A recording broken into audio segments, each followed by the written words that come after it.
Olá amigos do canal Gnose Play, sejam bem-vindos mais uma vez a uma videoaula. Hoje nós vamos fazer uma correção da atividade das páginas 48, 49 e 50 do livro Apto de Língua Portuguesa do quinto ano, ok? Temos aí, na página 48, a conversa na narrativa, a fala e a escrita.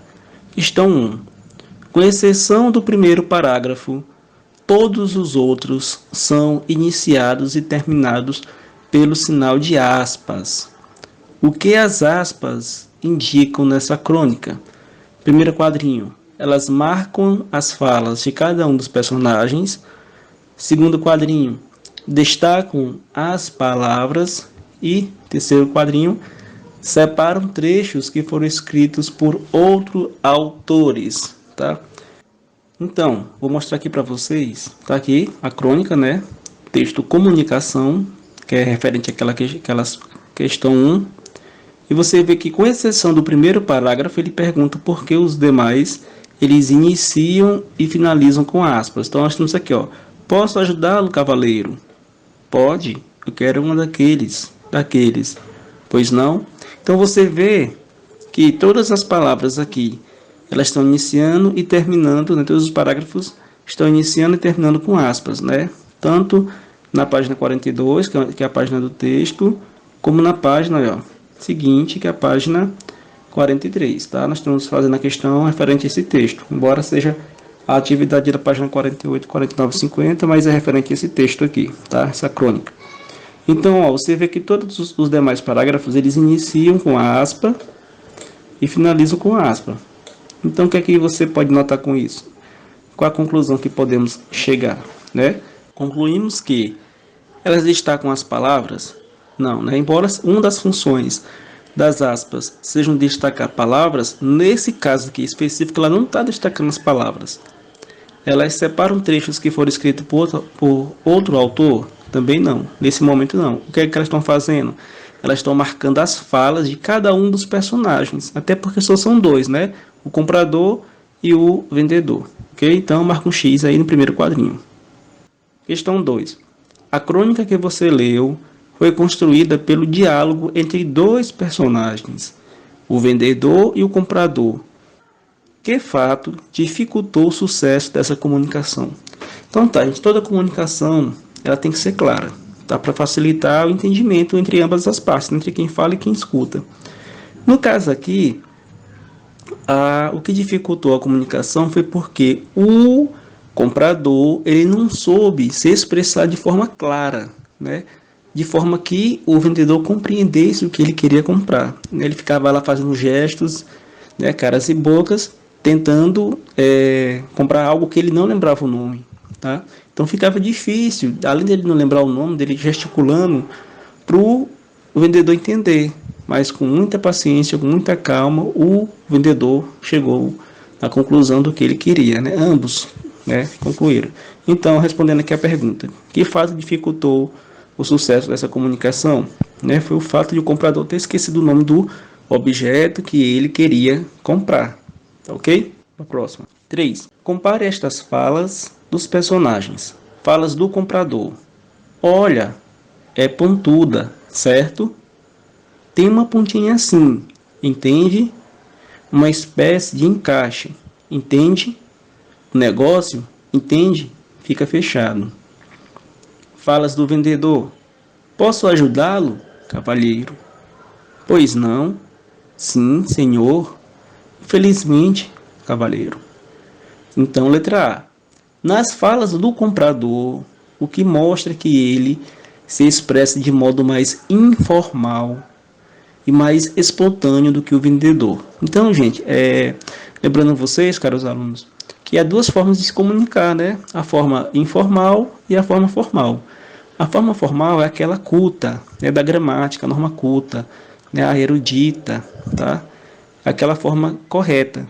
E quando a gente conversa com nossos amigos, vizinhos, primos, né, parentes, a gente conversa mais de forma informal, né, menos culta, né, menos correta, tá? Então aqui o vendedor ele conversou de forma informal, né? palavras mesmo do dia a dia. Então, quais são essas palavras? Tá ali, ó, circulado lá, ó, olha, certo, assim, entende, entende, entende. Então fica a repetição do entende, né, que ele repete 3 vezes, e as expressões olha, certo, assim, como marcas próprias da fala espontânea do dia a dia, né? No dia a dia a gente conversa dessa maneira, você não vai conversar de forma assim mais formalizada, aquela forma mais culta, não, ali é mais para escrever, quando você vai fazer uma prova, uma carta para uma autoridade, certo? B, o que revela que a fala do vendedor é mais formal, mais cerimoniosa. Tá ali, né? Vamos circular e marcar.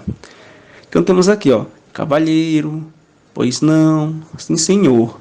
Você vê que às vezes quando a gente fala senhor, é quando a gente está atendendo, né, uma pessoa mais, digamos assim, de mais idade, né, um idoso, ou alguém com mais idade que a nossa, um pai, a mãe, o professor.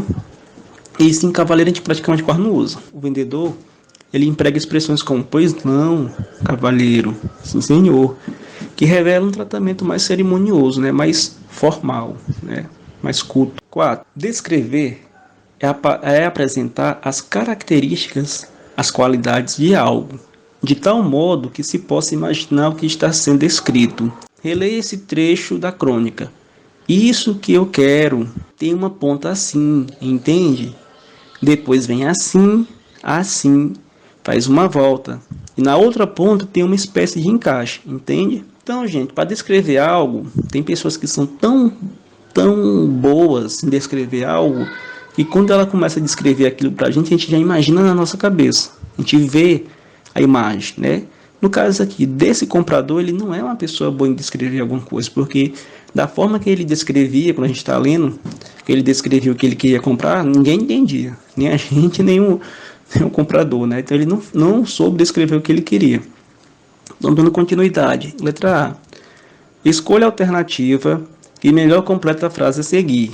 Podemos afirmar que a descrição feita pelo comprador é clara e o ouvinte entenderá perfeitamente o que ele deseja? Não, né? Acabei de falar sobre isso, né? Para você que lê o texto, você sabe que ele não se expressou de maneira clara. Insuficiente e o ouvinte entenderá apenas parte do que ele deseja? Não. Não foi só insuficiente, a gente não entendeu, foi nada, né? Custou para a gente entender, foi preciso ler o texto todinho para a gente entender o que ele queria comprar. E a última, confusa, e não é possível para o ouvinte entender o que o comprador quer, com certeza, foi muito confusa, tá? Só podemos compreender no finalzinho com a ajuda do vendedor, que ele queria um broche, né? B. Nessa fala, uma palavra dá a ideia de que o comprador faz gestos para explicar como o objeto é. Que palavra é essa? Grife-a no trecho acima. Grifar é você sublinhar, passar uma linhazinha embaixo. Tá? Então ele faz o seguinte, ó. Isso que eu quero tem uma pontinha assim, entende? Depois vem assim, assim. Então você vê que essa repetição do assim, assim, assim, ela é um trecho que ele está se expressando, né? Ele vai usar tanto assim as mãos, gesticulando para tentar explicar o que é, tá bom? Então vamos sublinhar a palavra assim, assim e assim, ok? Letra C.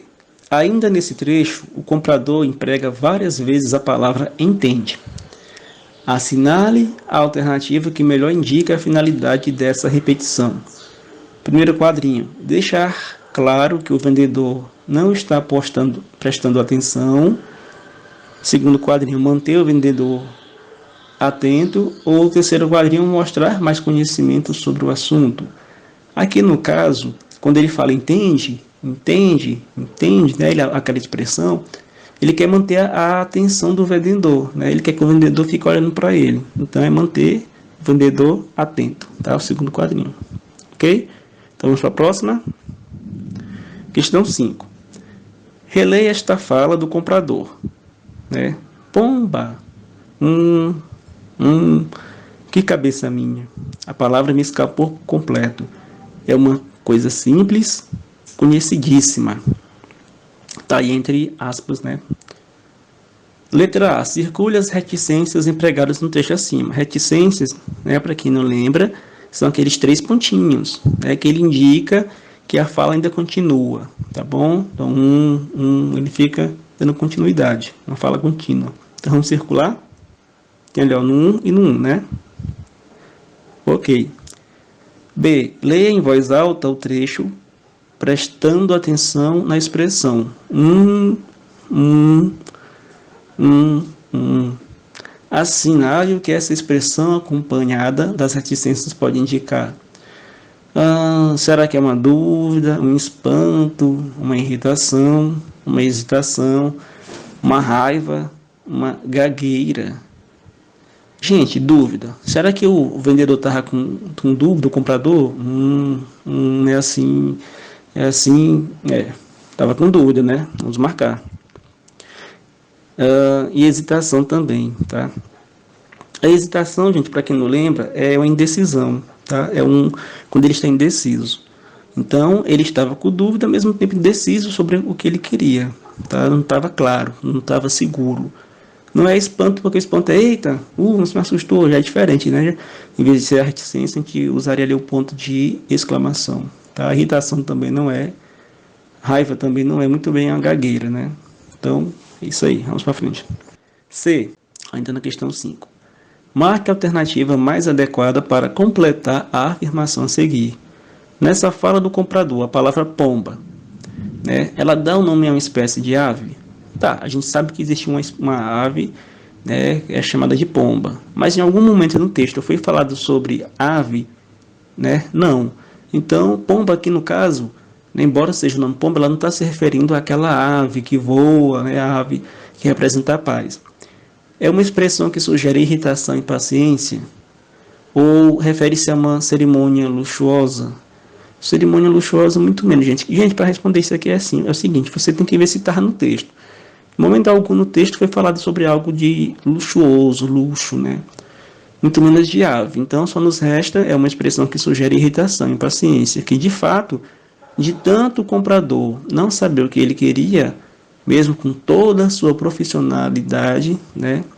O vendedor estava já começando a se irritar, tanto o vendedor como o próprio comprador, né? Já estava esgotando a paciência de ambos. Então vai ser o segundo quadrinho. Próximo. 6. O texto comunicação apresenta uma conversa entre dois personagens. Nessa conversa, há algumas características que são próprias da fala, mesmo que o registro tenha sido feito de forma escrita. Leia algumas características. A. Pausa, interrupção. B. Dúvida, hesitação. C. Manter a atenção do ouvinte. D. Repetição. Leia agora cada fala a seguir e marque no quadrinho a letra da característica presente em cada fala. Primeiro quadrinho, estou me esforçando, mas, estou me esforçando, vírgula, mas, você quer que ele fala, né? Ele dá uma pausa, né? Uma interrupção. Segundo quadrinho, mas é simples, uma coisa simples. Você quer que ele repetiu a palavra simples 2 vezes, né? É simples, mas é simples, uma coisa simples. Então aqui é a letra D, tá bom? Repetição. Próximo quadrinho, não, escuta aqui, né? Esse não, escuta aqui, ele quer manter a atenção do ouvinte. Então a letra é C.